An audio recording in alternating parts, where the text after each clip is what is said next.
दोस्तों, यूट्यूब की नई पॉलिसी का डर 8,000 या 20 मिलियन नहीं है। तो क्या है, आइए जानते हैं। तो नमस्कार दोस्तों, स्वागत है आपका अपने चैनल लाइफ विद भाषा, जहां आपको देखने को मिलती है real life and real vibes. तो दोस्तों, आज मैं कोई व्लॉग शूट करने नहीं आई हूँ या कोई भी अनबॉक्सिंग वगैरह लेके नहीं आई हूँ। बट अभी 10 तारीख से ही चल रहा है यूट्यूब की नई पॉलिसी का। तो सारे क्रिएटर्स उसमें अपनी अपनी राय, अपने अपने तरीके से चीज़ों को रख रहे हैं। तो जो मुझे समझ में आया, मतलब मैं अपने पर्सपेक्टिव के अकॉर्डिंग चीज़ें बताऊंगी यहाँ पे, क्योंकि मैं खुद एक न्यू क्रिएटर हूँ। तो जो नए क्रिएटर के मन में क्या क्या चीज़ें चल रही होंगी वो मैं समझ सकती हूँ, क्योंकि अभी तो 4,000 वॉच आवर्स ही कंप्लीट करना मतलब एक पहाड़ के समान लग रहा था। तो अब तो जस्ट डबल इसको कर दिया गया है। तो मैंने पॉइंट बाय पॉइंट अपने फ़ोन में सारी चीज़ें नोट डाउन की है, क्योंकि मैं भी खुद न्यू क्रिएटर हूँ। तो फिर एक एक चीज़ को नोट डाउन करना ज़रूरी है कि कोई भी पॉइंट जो मैं फील करती हूँ वो ना छूटे। तो वही मैं आप लोग के साथ शेयर करती हूँ। तो आइए बताती हूँ मैं आपको कि मतलब मैं क्या फ़ील करती हूँ इस नई पॉलिसी को लेकर, ठीक है।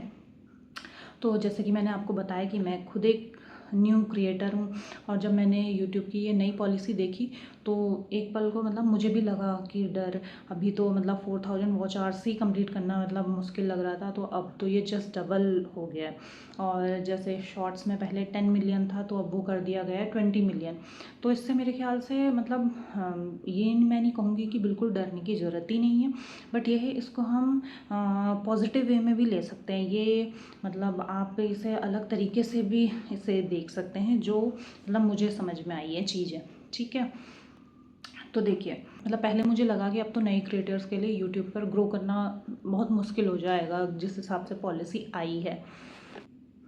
और मैंने इसमें कई यूट्यूब क्रिएटर्स के वीडियो देखे और चीज़ों को पढ़ा और समझा। मतलब जो मुझे समझ में आई है, हम उसका ये मतलब नंबर्स को ना देखते हुए कि 8,000 और 10 मिलियन व्यूज़, इनको ना देखते हुए अगर हम उसका एक अदर पर्सपेक्टिव देखें तो हम उसे ऐसे समझ सकते हैं कि यूट्यूब आगे आने वाले समय में किस तरह के क्रिएटर्स अपने प्लेटफॉर्म पे चाहता है। कि मतलब यहाँ पे केवल नंबर्स की बात नहीं हो रही है, मतलब इसको हम इस तरीके से लीजिए कि आगे आने वाले टाइम में, क्योंकि क्रिएटर्स इतने सारे बढ़ गए हैं और सारी चीज़ चल रही हैं। पहले भी बीच में भी यूट्यूब का आया था कि कोई भी रिपीटेड कंटेंट नहीं होना चाहिए, एआई से रिलेटेड चीज़ें भी कई उसमें मेंशन की गई थी। तो वही चीज़ें हैं। तो मतलब यूट्यूब अपने प्लेटफॉर्म पर किस तरीके के क्रिएटर्स को चाहता है कि मतलब जो जेन्युइन क्रिएटर्स हैं, जो खुद अपने मतलब पर्सनल एक्सपीरियंस शेयर कर रहे हैं, या अपने जो उनके ओरिजिनल कंटेंट है उसको शेयर कर रहे हैं, या किसी का भी कहीं से भी कॉपी पेस्ट करके, वो सारी चीज़ें नहीं होनी चाहिए, है ना। तो इस पर्सपेक्टिव से अगर हम देखें तो ये काफ़ी अच्छा कदम है। तो जो जेन्युइन क्रिएटर्स हैं वो आगे बढ़ेंगे, या जो जिनमें कंसिस्टेंसी है। अब मान लीजिए हम वीडियो अपलोड कर रहे हैं, कभी हमारे व्यूज़ नहीं आते हैं, कभी आते हैं। अब मैं जैसे मैंने बताया आपको, मैं खुद एक न्यू क्रिएटर हूँ। तो कभी हम कोई वीडियो बहुत मेहनत से बनाते हैं या कोई शॉर्ट्स बहुत मेहनत से बनाते हैं, लगता है कि हाँ क्या पता इसमें व्यूज़ आ जाएं ये वो, पर ऐसा नहीं होता है। उसमें मतलब हमारे एक्सपेक्टेशंस के अकॉर्डिंग और भी कम व्यूज़ आते हैं। ऐसा होता होगा आप लोग के साथ भी। तो वही चीज़ है। और कोई वीडियो हम ऐसे बनाते हैं कि मतलब नॉर्मल, मतलब मेहनत हमने उसमें भी की है, बट मतलब हमने बनाया उसे नॉर्मल, इतनी हमें मतलब ऐसा वो नहीं, पर वो थोड़ा अच्छी चल जाती है। तो ऐसा होता है, ठीक है। तो मेरी तरह जो भी न्यू क्रिएटर्स होंगे उनके दिमाग में ये चीज़ ज़रूर आ रही होगी कि हमने तो अभी अपना चैनल स्टार्ट ही किया है, मतलब अभी तो हम एक सीढ़ी चढ़े हैं और उसमें आगे से इतना बड़ा थ्रेशोल्ड आ गया है, अब हम उसे कैसे पार करेंगे, ये सभी के मन में आ रहा होगा। तो मतलब यूट्यूब ने एकदम से ये नहीं कि आज अपनी पॉलिसी चेंज की तो कल से वो लागू हो जाएगी, उसका इम्प्लीमेंट होगा 1 फरवरी 2027 से।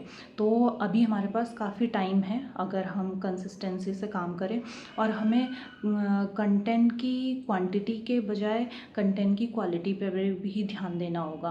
कंटेंट की क्वालिटी पर ध्यान देंगे तो अपने आप ही सब्सक्राइबर हमसे कनेक्ट करेंगे, अपने आप ही वॉचिंग आवर्स बढ़ेंगे, क्योंकि हम खुद मतलब एज अ ह्यूमन बीइंग जो हमारा नेचर होता है। अब मैं खुद एक क्रिएटर हूँ, इससे पहले मैं भी जैसे व्लॉग्स वीडियोज़ वगैरह देखती थी, तो 3-4 बार अगर किसी की वीडियो देख ली, हाँ वो अगर मुझे लगता है कि हाँ मुझसे कनेक्ट हो रहा है या जैसा मतलब मेरा नेचर है या मैं उसको फील कर पा रही हूँ, तो ही हमारा हाथ जो है सब्सक्राइबर बटन पे जाता है।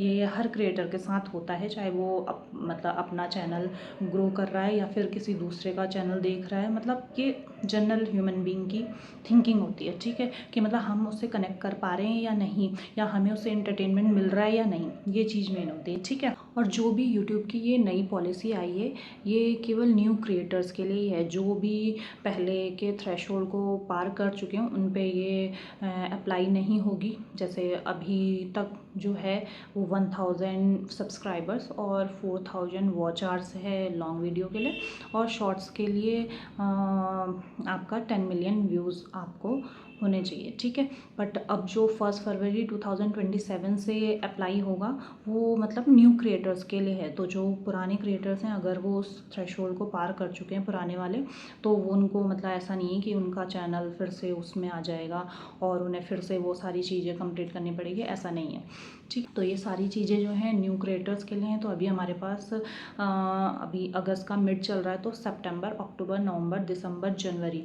मतलब 5 मंथ्स हमारे पास हैं। तो हम मतलब अब डबल टारगेट कर दिया है, तो हमें डबल मेहनत करनी पड़ेगी, बल्कि डबल क्या 4 टाइम्स हमें मेहनत करनी पड़ेगी, तब जाके चीज़ें हो पाएंगी। क्योंकि भाई एज अ न्यू क्रिएटर मतलब आसान तो बिल्कुल भी नहीं है, क्योंकि अभी जब हमें मतलब एक एक सब्सक्राइबर, एक एक वॉच आवर्स कंप्लीट करने के लिए इतनी मेहनत करनी पड़ रही है, तो फिर अब ये तो जस्ट डबल हो जाएगा।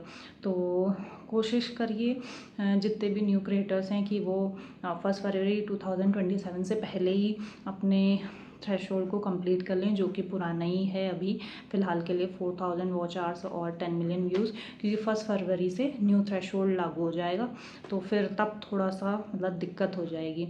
बट ये है, आप इसे पॉजिटिव वे में लीजिए। देखिए, कोशिश करने वालों की कभी हार नहीं होती, तो कोशिश अपनी तरफ से करते रहिए और कंटेंट को एक मतलब नए तरीके का कंटेंट और अपने एक्सपीरियंस और जिससे लोग एंटरटेन हो, तो और नेचुरल चीज़, मेन मैं ये कहूँगी कि नेचुरल चीज़ होना, जो आप हैं वही आप वीडियो में दिखें तो ज़्यादा बेहतर होगा। तो यही सारी चीज़ें हैं जो मतलब मुझे लगता है कि मेरे पर्सपेक्टिव से इस चीज़ को ऐसे लेना चाहिए, बजाय उसको उससे डरने के बजाय कि हाँ मतलब इतना थ्रेशोल्ड दे दिया या इतना पहाड़ जैसा हमारे पास टारगेट है, ये सोचने के बजाय हम उसे अगर पॉजिटिव वे में लेंगे तो इजीली हमारे लिए हो पाएगा।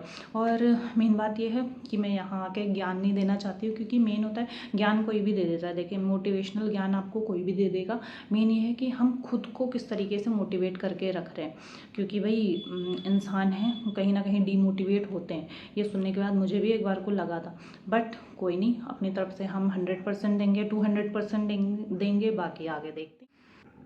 तो जितने भी न्यू क्रिएटर्स हैं उनके लिए मेरी 3 बातें हैं जो मैंने यहाँ पे मेंशन की है, अपने इस नोट में मैंने लिखा हुआ है, वो चीज़ वो मैं आपको बताना चाहूँगी, आपके साथ ज़रूर शेयर करना चाहूँगी।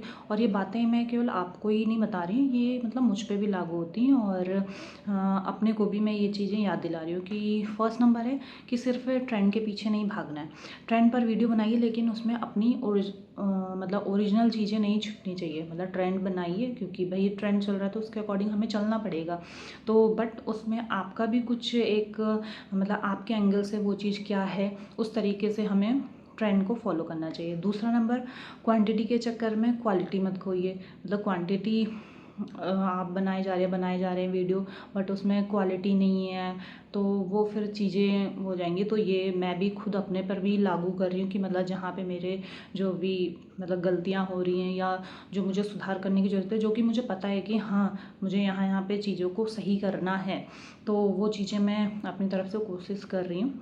और तीसरा नंबर है कि हमें मतलब अपनी पहचान बनानी है। अब जैसे मान लीजिए हम कोई भी कंटेंट बना रहे हैं, उसमें अपना वॉइस ओवर दें या अपना फेस दिखा के, जैसे व्लॉगिंग कर रहे हैं तो अपना फेस दिखा के, या कोई भी अपना क्राफ्ट का वर्क कर रहे हैं तो अपना फेस दिखा के, तो उसमें हमारी ओरिजिनल चीज़ दिख रही है ना, कि हाँ हम बना रहे हैं, हमारा कंटेंट है और हम ये काम कर रहे हैं, ठीक है। तो यही सारी चीज़ें, ये 3 चीज़ें जो मतलब मुझे मेनली लगा कि हमें इन सब चीज़ों पे फोकस करना चाहिए। तो यूट्यूब की अगर ये पॉलिसी देख के अगर सुन के अगर आपको भी एक पल को मतलब नर्वस हुए, तो मैं ये नहीं कहूँगी कि नर्वस होने की ज़रूरत नहीं है क्योंकि टारगेट बहुत बड़ा है और उसे अचीव करने के लिए बहुत मेहनत करनी पड़ेगी। मैं ये चीज़ ज़रूर इंक्लूड करूँगी कि अगर हम आज से वैल्यूएबल कंटेंट बनाना स्टार्ट करेंगे और अपनी ओरिजिनलिटी को नहीं खोएंगे, तो ये जो टारगेट है ये हमारे लिए एक अपॉर्चुनिटी भी बन सकता है। तो क्यों ना हम उसके नेगेटिव एस्पेक्ट को देखने बजाय उसके पॉजिटिव एस्पेक्ट को देखें, है ना? क्योंकि आखिर में यूट्यूब में सिर्फ नंबर्स नहीं चलते, क्योंकि एक जो सामने से हमारा व्यूअर है वो हमसे कनेक्ट करता है किसी ना किसी चीज़ में, कहीं ना कहीं वो कनेक्ट करता है, तभी चैनल को सब्सक्राइब करता है। तभी जब सब्सक्राइब करेगा वापस आके हमारे वीडियोस को देखेगा, तो ऑब्वियसली हमारे वॉचिंग आवर्स कंप्लीट होंगे। तो मैं भी इसी जर्नी में हूँ और न्यू क्रिएटर हूँ। तो अगर आपको वीडियो अच्छा लगे तो लाइक शेयर एंड सब्सक्राइब ज़रूर करिएगा। Thank you so much for watching. Bye bye.